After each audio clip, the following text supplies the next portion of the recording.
వాడిని ఒక చోట బంధించిన తర్వాత వాడు చాలా గట్టిగా అరుస్తూ ఉంటాడు. యూ బాస్టర్స్, అసలు మీరేం చేశారా, నా చెయ్యి ఎక్కడ్రా అని చెప్పి చాలా గట్టిగా అయితే అరుస్తూ ఉంటాడు. అదే సమయంలో కాసేపటికి అక్కడికి ఆత్ర అయితే వస్తాడు. యూ బాస్టర్స్, అసలు మీకు ఎంత ధైర్యం ఉంటే ఇలా చేస్తారు, అసలు నేను ఎవరో తెలుసా, నేను ఒక రాయల్ ఫ్యామిలీకి సంబంధించిన వాడని అంటాడు. ఆత్ర అదేమాత్రం పడిచోకుండా వాడి చంపకెచ్చి గట్టి ఒకటి పీకుతాడు. ఏంటి ఇప్పుడు నువ్వు నన్ను కొట్టేవా, అసలు నీ పేరేంట్రా, ఖచ్చితంగా నేను చంపేస్తానని అంటాడు. కానీ ఆత్ర చాలా కోపంగా, అసలు నువ్వు ఎక్కడ ఉన్నావు అనుకుంటున్నావు, అసలు నువ్వు ఏ పొజిషన్ లో ఉన్నావు నీకు అర్థమవుతుందా, ఇక్కడ మేము నిన్ను బంధించాం, అది ముందు అర్థం చేసుకో. ఆత్ర వాడి మీద లైటింగ్ పవర్ అయితే అటాక్ చేద్దాం అనుకుంటాడు. కానీ ఒక్క సెకండ్ అటాక్ చేయకుండా ఆగిపోతాడు. ఎందుకంటే మనోడు ఆగ్రహంతో కలిసినప్పుడు కొన్ని విషయాలు అయితే తెలుసు. నా సైన్యం కంటే నీ సైన్యం చాలా గొప్పదని నువ్వు అనుకోవచ్చు, అది కూడా ఒక రకంగా నువ్వు అనుకున్నా కానీ అది నిజమవచ్చు, కానీ అదొక మూర్ఖత్వమైన ఆలోచన. ఈ యుద్ధంలో మీరు చనిపోయిన వాళ్ళ కోసం బాధపడతారేమో, కానీ నాకు ఎవరు చచ్చిపోయినా కానీ ఏమాత్రం లెక్కలేదని చెప్పేసి ఆత్ర వాడి మీద అటాక్ చేయకుండా వాడిని టార్చర్ చేసి వాడి దగ్గర చాలా ఇన్ఫర్మేషన్ అయితే లాగానైతే ప్రయత్నిస్తాడు.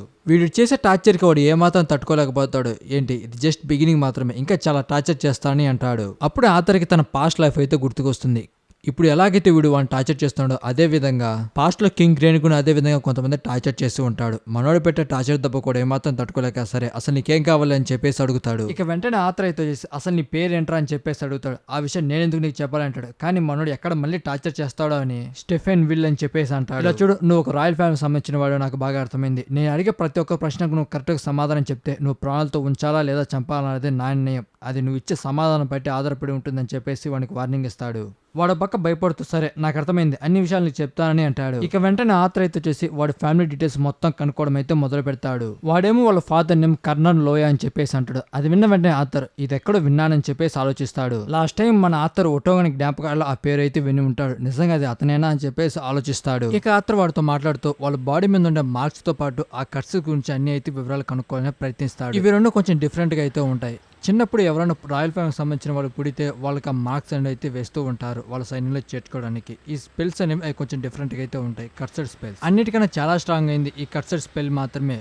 ఇవి అతనిలో ఉన్న మానశక్తి చాలా రెట్టింపు చేస్తుందని అంటాడు. అంతా వింటున్న ఆథర్ వీడికి మళ్ళీ అన్ని విషయాలు తెలియవు అనుకుంటా. సరే ఇంకొన్ని ప్రశ్నలు అడుగుదామని అసలు ఈ కట్స్ ఎన్ని రకాలైతే ఉంటాయని చెప్పేసి అడుగుతాడు. వాడు 2-3 రకాలైతే ఉండవు, అవి చాలా స్ట్రాంగ్ అయినవి అని చెప్పేసి అంటాడు. సరే అలాంటప్పుడు ఆ కట్స్ ఉన్న వాళ్ళు రిటైర్స్ కన్నా ఎంత బలవంతులు అని చెప్పేసి అడుగుతాడు. దానికి వాడైతే నిజంగా నాకేమాత్రం తెలియదు అని చెప్పేసి అంటాడు. నిజానికి మా ఫ్యామిలీలో కూడా హై లెవెల్ మానవ చేసే కొంతమంది ఉన్నారు, అయినప్పటికీ నాకు రిటైర్స్ వాళ్ళు ఎంత స్ట్రాంగ్ గా ఉంటారో ఏమాత్రం తెలియదు అని చెప్పేసి అనుకుంటాడు. ఆతర్ కొన్ని విషయాలు అయితే అర్థం చేసుకోగలుగుతాడు. రిటైర్స్ ని వీళ్ళు కొంతమంది గాడ్ లాగైతే కొలుస్తూ ఉంటారు అనుకుంటా. నాకు తెలిసినంత వరకు వీడి ఫ్యామిలీ కొంచెం లో ర్యాంక్ లో అయితే ఉందనుకుంటా, అందుకే వీడికి అన్ని విషయాలు తెలిసే అవకాశం లేదని చెప్పేసి ఆత్ర అక్కడి నుంచి వెళ్ళిపోవడానికి అయితే ప్రయత్నిస్తాడు. వాడు మళ్ళీ ఆత్రతో మాట్లాడుతూ కేవలం మీ మీద దాడి చేసింది మేము మాత్రమే కాదు, చాలా మంది సైన్యం నార్త్ వైపు కూడా వెళ్తుంది అని చెప్పేసి ఆత్రతో చెప్తాడు. ఆత్ర వెంటనే అక్కడికి బయలుదేరని సిద్ధమవుతాడు. ఒక్క నిమిషం ఆగు, నాకు తెలిసిన అన్ని విషయాలు నీతో అయితే చెప్పేశాను కదా, నువ్వు అడిగే ప్రతి ఒక్క దానికి సమాధానం చెప్పేశాను కదా, నన్ను వదిలే, ఎక్కడి నుంచి నన్ను వెళ్ళిపోనివ్వు అని చెప్పి చాలా గట్టిగా అయితే అరుస్తూ ఉంటాడు. నువ్వు నాకు మాట ఇచ్చావు కదా నన్ను చంపని, నన్ను వదిలే అని చెప్పేసి అంటాడు. ఆత్ర అయితే చేసి అవును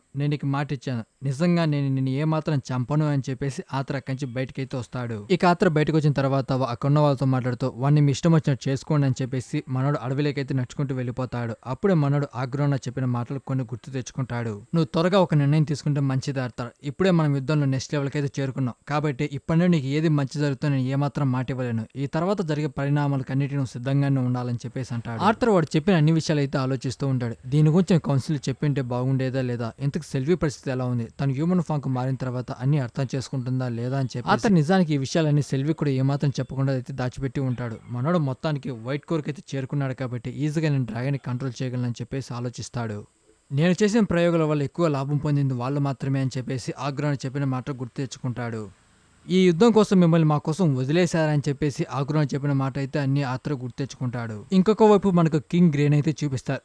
కింగ్ గ్రేన్ లాస్ట్ చాప్టర్ లో కొంతమంది కిడ్నాప్ చేసి అక్కడ బంధించి ఉంటారు. అప్పుడే గ్రే దగ్గరికి ఇద్దరు అయితే వస్తారు. అసలు నీకేం గుర్తుకుందని చెప్పేసి అంటే నేను అప్పుడే టోర్నమెంట్లో పాల్గొని గెలిచి బయటకైతే వస్తున్నా, నా రూమ్కి వెళ్ళేటప్పుడు ఎవరైనా కిడ్నాప్ చేస్తారు, అంతేకాదు నన్ను లేడీ వేరే అయితే వచ్చేసి నాకు ట్రైనింగ్ ఇస్తా అని చెప్పింది, అది మాత్రమే నాకు గుర్తు, ఏంటి తన అని చెప్పేసి వీళ్ళైతే అర్థం చేసుకుంటారు. అంటే వీళ్ళు కావాలని ఈ ప్రశ్న అయితే అడుగుతున్నారు, ఇవన్నీ వాళ్ళకి ముందుగానే తెలుసు అని చెప్పేసి గ్రే అర్థం చేసుకుంటాడు. అక్కడ గ్రేన్ టార్చర్ పెడుతూ అసలు నిన్ను ఇక్కడికి ఎవరు పంపించారో, అసలు నువ్వు ఎవరు అని చెప్పేసి వాడిని అయితే అడుగుతాడు. బట్ గ్రేకి వాడు ఏం మాట్లాడుతారో ఏమాత్రం అర్థం కాదు. భయపడుకో, నిన్ను మేము చంపాం, నీ దగ్గర చాలా విషయాలు తెలుసుకోవాలి కాబట్టి నేను ప్రాణాలతోనే ఉంచుతాం, మేము అనుకుంటున్న వ్యక్తి నువ్వే అయితే వీటన్నిటి నువ్వు ముందుగానే ప్రిపేర్ ఉంటావని మాకు బాగా తెలుసు. ఒకవేళ ఆ వ్యక్తి నువ్వు కాకపోతే ఇది నీ చాలా బాధ పెడుతుందని చెప్పేసి మన గ్రేని చాలా వరకు టార్చర్ చేయడం అయితే మొదలు పెడతారు. కాసేపు మనోని అలా వదిలేస్తారు. మళ్ళీ వచ్చి చాలా వరకు టార్చర్ చేయడం అయితే మొదలు పెడతారు. కాసేపు వదిలేస్తారు, కాసేపు మనోని ఇంకా టార్చర్ చేస్తూ ఉంటారు. అంతా తట్టుకోలేక గ్రే అయితే వచ్చేసి సరే మీరు నా దగ్గర ఏ విషయాలు అయితే ఎక్స్పెక్ట్ చేస్తున్నారు అవన్నీ నేనైతే చెప్తాను. అసలు మీరు నన్ను దేని గురించి అడగాలనుకుంటున్నారు. ఇక వాళ్ళ దగ్గర గ్రేకి సంబంధించిన అన్ని డీటెయిల్స్ అయితే ఉంటాయి. మనోడు అనాథాశ్రమంలో పెరగడం, ఆ తర్వాత తను చనిపోవడం, మనోడు ఇక్కడికి వచ్చి ట్రైనింగ్ తీసుకోవడం, ఇవన్నీ డీటెయిల్స్ వాళ్ళ దగ్గర అయితే ఉంటాయి. అసలు నేను ఇక్కడికి ఎవరు పంపించారు, మిలిటరీకి సంబంధించిన ఇన్స్టిట్యూట్ లో ట్రైనింగ్ తీసుకున్నావా, లెగసీని కంట్రోల్ చేస్తున్న వాడిని కాపాడడానికి అయితే వచ్చావా, నేను కేవలం ఈ అకాడమీలో మాత్రమే ట్రైనింగ్ తీసుకుంటున్నాను, అంతకుముందు నాకు ఎక్కడ ట్రైనింగ్ ఇవ్వలేదు, నేను ట్రైనింగ్ తీసుకోలేదని చెప్పేసి గ్రే అయితే అంటాడు. అది విన్న వెంటనే ఒకసారిగా ఆశ్చర్యపోతాడు. ఏంటి ఇంతకుముందు నువ్వు ఎక్కడ ట్రైనింగ్ తీసుకోలేదా, అలాగైతే ఇప్పటికే నువ్వు కాంబాట్ స్కిల్స్ ఇంతలా నైపుణ్యం ఎలా పొందగలిగావు, ఆల్రెడీ ఇద్దరిని అయితే ఓడించేసావు కదా అని చెప్పేసి మాట్లాడతాడు. జస్ట్ ఆ విషయంలో నాకు నా ఫ్రెండ్స్ మాత్రమే సహాయం చేశారని చెప్పేసి అంటాడు. వాడైతే వచ్చేసి ఇలా చూడు గ్రే, నేను నీ దగ్గర నుంచి తెలుసుకోవాల్సింది రెండు విషయాలు అని చెప్పేసి అంటాడు. అసలు మీరు అప్పటి నుంచి వింటూనే ఉన్నాను, ఈ లెగసీ అసలు దేన్ని, నేను ఇంతవరకు ఆ మాటే వినలేదు కదా, అసలు మీరు దేని గురించి మాట్లాడుతున్నారని చెప్పేసి గ్రే అడుగుతాడు. అసలు లెగసీని ప్రొటెక్ట్ చేయమని నిన్ను ఇక్కడికి ఎవరు పంపించారు, అసలు నీకు ఎంత డబ్బు అందుతుంది, ఏ దేశం నుంచి వస్తుందని చెప్పేసి మాట్లాడతాడు. బట్ మన గ్రేకి అసలు వాళ్ళు ఏం మాట్లాడుతున్నా అర్థం కాదు. కానీ వాడు అది ఏం మాత్రం పరుచుకోకుండా ఇంకాస్త గ్రేని టార్చర్ చేయడానికి అయితే ప్రయత్నిస్తాడు. మనోడు వద్దు అంటున్నా కానీ వాడు టార్చర్ చేయడం అయితే మొదలు పెడతాడు. అప్పటికి అక్కడికి లేడీ వేరే అయితే వచ్చేసి అక్కడున్న ఇద్దరిని అయితే పడుకోబెట్టేసి కింగ్ గ్రేన్ అయితే సేవ్ చేస్తుంది. ఇంకొక సైడ్ ఆథర్ గాల్లో ఫ్లై చేసుకుంటూ వెళ్తూ ఉంటాడు. జనరల్ గా మనోడు ఫ్లై చేయడానికి సెలివ్ని అయితే ఉపయోగిస్తూ ఉండేవాడు. మనోడు ఇప్పుడు వైట్ కోర్ చేరుకున్నాడు కాబట్టి గాల్లో ఎక్కడం చాలా సింపుల్ గా అయితే ఉంటుంది. ఆథర్ వాడిని టార్చర్ చేసే కొన్ని విషయాలు తెలుసుకున్నాడు కాబట్టి నార్త్ సైడ్ చాలా మంది సైన్యం వెళ్తుంది కదా, నా అవసరం ఎక్కడుందో అక్కడికి వెళ్ళాలని చెప్పేసి మనోడు చాలా వేగంగా వెళ్తూ ఉంటాడు. వాడికి వచ్చిన డ్రీమ్ గురించి కూడా సెలివ్తో తర్వాత మాట్లాడదామని చెప్పేసి చాలా ఫస్ట్ గాల్లో వెళ్తూ ఉంటాడు. మనోడు అక్కడ వాళ్ళ దగ్గరికి చూస్తే అక్కడ ఆల్రెడీ యుద్ధం అయితే జరుగుతూ ఉంటుంది. అలగ్రీన్ సైన్యంతో పాటు చాలా మాన్స్టర్స్ అక్కడ వాళ్ళ పైన దాడి చేస్తూ ఉంటాయి. వీళ్ళు వాటిని డిఫెండ్ చేసుకుంటూ ఉంటాడు. మనోడు నా అవసరం అక్కడ ఖచ్చితంగా ఉందని అక్కడికి వెళ్ళాలనుకుంటాడు. ఇకప్పుడే వెనక నుండి ఎవరో ఆత్రం మీద అటాక్ అయితే చేస్తారు. మనోడు దాన్ని చాలా సులభంగా అయితే డిఫీట్ చేసేస్తాడు. బట్ వాడు ఎవడో ఎనిమి అనుకొని చెప్పేసి అక్కడ సోల్జర్ అయితే అటాక్ చేస్తాడు. మనోడు చాలా ఫాస్ట్ గా అక్కడ వాల్ వైపు అయితే వెళ్తాడు. అక్కడ కెప్టెన్ అయితే అర్థం చేసుకుంటాడు, ఇక్కడికి వచ్చింది జనరల్. సారీ జనరల్, నిజానికి మీరు ఇక్కడికి వస్తున్నాడు ఎటువంటి విషయం మాకు తెలియదు. నా సోల్జర్ పొరపాటున మిమ్మల్ని శత్రువు అనుకుని దాడి చేశారు. అతని తరపున నేను మిమ్మల్ని క్షమించమని అడుగుతున్నాను. అతను చేసిన తప్పుకు నేను శిక్ష వేస్తానని అంటాడు. కానీ ఆత్ర అయితే మరేం పర్వాలేదు, నిజానికి నేను ఇక్కడికి వస్తున్నాడు ఎవరికి ఇన్ఫర్మేషన్ ఇవ్వలేదు కాబట్టి అతను అలా అనుకోవడం తప్పులేదు. ఇలా చూడు, నువ్వు సరిగ్గానే చేశావు. నీకన్నా బలమైన వాళ్ళు లేదా గుర్తు తెలియని వ్యక్తులు ఎవరో నీకు కనిపిస్తే బలమైన వాళ్ళు నువ్వు వెంటనే మీ కెప్టెన్ తెలియజేయాలి, అర్థమైందా అని అంటే లేదు జనరల్, అసలు మీరు చెప్పి నాకు ఏమాత్రం అర్థం కావట్లేదు అని చెప్పేసి అక్కడ కెప్టెన్ తో మాట్లాడుతూ సరే మన ప్లాన్ గురించి మాట్లాడుకుందామా అని చెప్పేసి మన అక్కడ అండర్ గ్రౌండ్ లోకి అయితే వెళ్తారు. వాళ్ళు చాలా వరకు అయితే డ్యామేజ్ అవుతుంది. అక్కడ చాలా మంది ఎర్త్ మ్యాజిక్ యూజ్ చేసి వాళ్ళని అయితే రీబిల్డ్ చేస్తూ ఉంటారు. అంతేకాదు లోపల చాలా వరకు యుద్ధానికి కావాల్సిన ఆయుధాలతో పాటు చాలా వస్తువులు అయితే తయారు చేస్తూ ఉంటాడు. ఆ తర్వాత ఆ ఇంటిని చూసి నిజంగా చాలా వరకు అయితే ఆశ్చర్యపోతాడు. ఇక మనోడు బయటకు వచ్చిన తర్వాత బయట ఉన్న సిచ్యువేషన్ కి లోపల వాళ్ళ దగ్గర ఉన్న సిచ్యువేషన్ కి మొత్తం డిఫరెంట్ అయితే ఉంటుంది. ఎందుకంటే బయట ఉన్న సిచ్యువేషన్ కి వాళ్ళ దగ్గర ఉన్న సిచ్యువేషన్ కి ఏమాత్రం సంబంధం ఉండదు. వాళ్ళ దగ్గర ఒక చిన్న విలేజ్ అయితే సెటప్ అయి ఉంటుంది. అంతా చూసిన అతను నిజంగా చాలా అద్భుతంగా ఉందని చెప్పేసి ఆలోచిస్తాడు. మీరు ఇక్కడికి వచ్చి చాలా తక్కువ సమయం అయినా కానీ మీరు ఇక్కడ చాలా విషయాలు అయితే అర్థం చేసుకున్నా అనుకుంటా. జనరల్ అర్థం మిమ్మల్ని సీనియర్ కెప్టెన్ కి అయితే పరిచయం చేస్తానని చెప్పేసి అక్కడ టెంట్ లోపలికి అయితే తీసుకువెళ్తాడు. ఏంటి సీనియర్ కెప్టెన్ అని చెప్పేసి ఆర్థర్ ఆలోచిస్తాడు. అక్కడ సీనియర్ కెప్టెన్ మాట్లాడుతూ జనరల్ ఆర్థర్, నిజంగా నేను ఇక్కడ చూడడం నాకు చాలా సంతోషంగా ఉంది. ఒక లాన్సర్ ఇక్కడికి వస్తానని ఏమాత్రం ఎక్స్పెక్ట్ చేయలేదు. ఇక నన్ను నీకు పరిచయం చేసుకుంటాను. నేను టోడియస్ ఫ్లేమ్స్ వార్, ఈ వాల్ ని ప్రొటెక్ట్ చేసేది నేనే, ఈ వాల్ బాధ్యత మొత్తం నాది అని చెప్పేసి అంటాడు. కానీ ఆర్థర్ వాడిని చూసిన తర్వాత ఏం మాట్లాడాలో అర్థం కాక అలాగే షాక్ అయి ఉంటాడు. ఇక ఇదంతా జరుగుతున్న ఇంకొక సైడ్ మనకు సెల్విని అయితే చూపిస్తారు. ఇప్పుడు సెల్వి హ్యూమన్ ఫామ్ కు చేంజ్ అయింది కాబట్టి తను కనీసం లేచి నిలబడడానికి కూడా చాలా కష్టపడుతూ ఉంటుంది. తను ఇప్పుడు హ్యూమన్ ఫామ్ లో ఉంది కాబట్టి దానికి అలవాటు పడడానికి చాలా సమయం అయితే పడుతుంది. ఇక ఇంకొక సైడ్ వీళ్ళంతా అయితే వచ్చేసి వాళ్ళ దగ్గర ఉన్న అటాక్ గురించి అయితే మాట్లాడుకుంటూ ఉంటారు. వాళ్ళకి ఏమాత్రం గ్యాప్ ఇవ్వకుండా వాళ్ళ మీద అయితే అటాక్ చేస్తూనే ఉంటారు. వీళ్ళంతా దాని గురించి మాట్లాడుకుంటూ ఉంటే ఆథర్ అయితే వచ్చి టోడియస్ ఫ్లేమ్స్ వర్త్ని మనోడు వాళ్ళు ఎలా నడుచుకుంటారని ప్రతి ఒక్కటి అయితే గమనిస్తూ ఉంటాడు. ఎందుకంటే జాస్మిన్ చెప్పిన విషయాలు విన్న తర్వాత ఆర్థర్కి వాడి మీద ఉన్న ఒపీనియన్ మొత్తం పూర్తిగా మారిపోతుంది. ఇక నిజానికి టోడియస్ అయితే వచ్చేసి అక్కడ చాలా మంది కొన్ని గ్రూపులకి అయితే డివైడ్ చేసి ఉంటాడు. వాళ్ళకొక్కరికి ఒక్కొక్క పని అయితే చెప్పింటారు. కొంతమందికి టన్నర్స్ క్రియేట్ చేయమని, దాంతోపాటు వాళ్ళ మీద జరుగుతున్న అటాక్స్ ఎక్కువ మంది చనిపోకుండా తక్కువ మందితోనే వీళ్ళు ఎలాగైనా సరే అందరినీ కాపాడుకుంటూ ఉండాలని చెప్పేసి ప్రయత్నిస్తూ ఉంటారు. కొంతమంది అండర్ గ్రౌండ్ లో ఆయుధాలు కావాల్సిన ఎలిమెంట్స్ అయితే వెతుకుతూ ఉంటారు. ఇక ఒక మిషన్ కూడా తెసేటింగ్ అయితే అప్పచెప్పి ఉంటారు.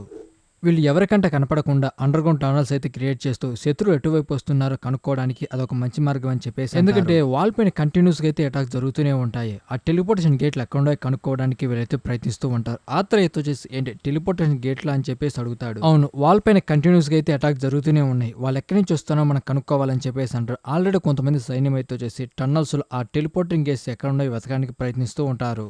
అండర్ గ్రౌండ్ లో ట్రైన్ వెళ్ళడానికి అన్ని అయితే సిద్ధం చేస్తూ ఉంటారు. ఇంకొక వైపు మన తెసియా టీం అయితే వచ్చేసి అలగ్రేన్ సైన్ ని మెక్కించి వస్తుంది. వాళ్ళు ఎక్కడ టెలిపోర్టేషన్ గేట్లు ఏమైనా యూజ్ చేస్తున్నారని చెప్పేసి కనిపెట్టడానికి ప్రయత్నిస్తూ ఉంటుంది. ఎందుకంటే ఒకసారిగా మనం ఆ టెలిపోర్టేషన్ గేట్లు కనుగొన్నాం, మన సైన్యం ఎక్కువ వాళ్ళ కోసం వెతకడానికి కష్టపడాల్సిన అవసరం లేదు, ఒక సరైన సమయం చూసుకుని వాళ్ళ మీద దాడి చేసే అవకాశం ఉంటుందని చెప్పేసి అంటాడు. ఆతర్ అది విన్న తర్వాత ఆ టెలిపోర్టేషన్ గేట్లు ఎక్కడే ఉన్నాయని మీకు ఎలా తెలుసు అని చెప్పేసి అడుగుతాడు. వాడు ఆతర్ కొన్ని పేపర్స్ అయితే ఇస్తాడు. అందులో ఆ టెలిపోర్టేషన్ గేట్లకు సంబంధించిన చాలా డీటెయిల్స్ అయితే ఉంటాయి. ఎందుకంటే ఆ టెలిపోర్టేషన్ గేట్లు రన్ అవడానికి చాలా వరకు మాన ఎనర్జీ అయితే అవసరమవుతుంది. అవి కొన్నిసార్లు తగ్గుతూ కొన్నిసార్లు మాన ఎనర్జీ పెరుగుతూ ఉంటుంది. అది విన్న తర్వాత ఆర్థర్, ఇది నాకు చాలా బాగా గుర్తుకుంది, ఒకసారి నేను కూడా మానవ శక్తి ఎక్కడో కొంచెం విచిత్రంగా ఉండటాన్ని గమనించాను, నేను అక్కడే కదా ఆ కేవ్ను ఓపెన్ చేశానని చెప్పి ఆర్థర్ ఆలోచిస్తాడు.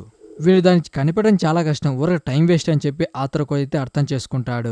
సరే నువ్వు చెప్పిన విషయాలు నాకు అర్థమయ్యాయని చెప్పేసి అంటాడు. ఇలా చూడు అర్థం, నేను ఈ మీటింగ్ ఇన్వాల్వ్ చేసినందుకు కొంచెం బాధగానే ఉంది, కానీ నిజానికి నీకు ఇక్కడ కొంచెం బోరింగ్ గా ఉంటే బయటికి వెళ్ళొచ్చు అని చెప్పేసి అంటాడు. కానీ ఆతర్ అయితే చేసి, నేను బయటికి వెళ్లే ముందు కొన్ని విషయాలు మీతో చెప్పాలనుకుంటున్నాను, మన శత్రువు గురించి నేను చాలా విషయాలు తెలుసుకున్నాను, అవన్నీ మీకు చెప్తాను అని అంటాడు. అక్కడ నుంచి బయటకు వచ్చేసిన తర్వాత అక్కడ ప్రతి ఒక్కరిని గమనించడం అయితే మొదలు పెడతాడు. ఎందుకంటే జరుగుతున్న యుద్ధం గురించి అక్కడ ప్రతి ఒక్కరికైతే తెలుస్తుంది. అక్కడ కొంతమంది సంతోషంగా ఉంటారు, కానీ ఇప్పుడు వాళ్ళ మీద దాడి జరుగుతుందో తెలియక భయపడుతూ ఉంటారు. అదే సమయంలో వాల్ పైన అయితే అటాక్ చేస్తూ ఉంటారు. వాళ్ళు అక్కడ ఉన్న వాళ్ళని డిఫీట్ చేస్తూ ఇక ఆర్థర్ చాలా విషయాలు వాళ్ళతో అయితే షేర్ చేసుకుంటారు. అలగ్రేన్ సైన్యంలో ఉన్న వాళ్ళ మీద మార్క్స్ గురించి, వాళ్ళతో పాటు ఆ కర్సుడ్ స్పెల్స్ గురించి కూడా చాలా విషయాలు అయితే వాళ్ళతో చెప్పారు. కానీ ఆర్థర్ చెప్పిన విషయాలు కానీ అక్కడ కొంతమంది నమ్మడానికి ఏమాత్రం సిద్ధంగా ఉన్నారు. బట్ ఆర్థర్ అయితే వచ్చేసి మన శత్రువు వాళ్ళ బలాన్ని ఎప్పుడైనా తగ్గించుకోవచ్చు, పెంచుకోవచ్చు, మనం చాలా జాగ్రత్తగా ఉండాలని చెప్పేసి, అలాగని వాళ్ళు పూర్తిగా బలంగా ఉంటారనే కాదు, కొన్ని విషయాల్లో వాళ్ళు కొంచెం వీక్ గా ఉంటారు. అదే మనకు సరైన సమయం వాళ్ళ పైన దాడి చేయడానికి అని చెప్పేసి కొన్ని విషయాలతో వాళ్ళు షేర్ చేసుకుంటారు. మనోడు అన్ని విషయాలు చెప్పినప్పటికీ వాళ్ళు నేను చెప్పే అన్ని విషయాలు నమ్మడానికి సిద్ధంగా లేరు అని చెప్పి ఆతర్ అయితే అర్థం చేసుకుంటాడు. అప్పుడే కొంతమంది సోల్జర్స్ ఇంకొచ్చాడు అయితే వెళ్తూ ఉంటారు. అక్కడ చాలా మంది అయితే చేసి అయినా వాళ్ళు అక్కడికి ఎందుకు వెళ్తున్నారు,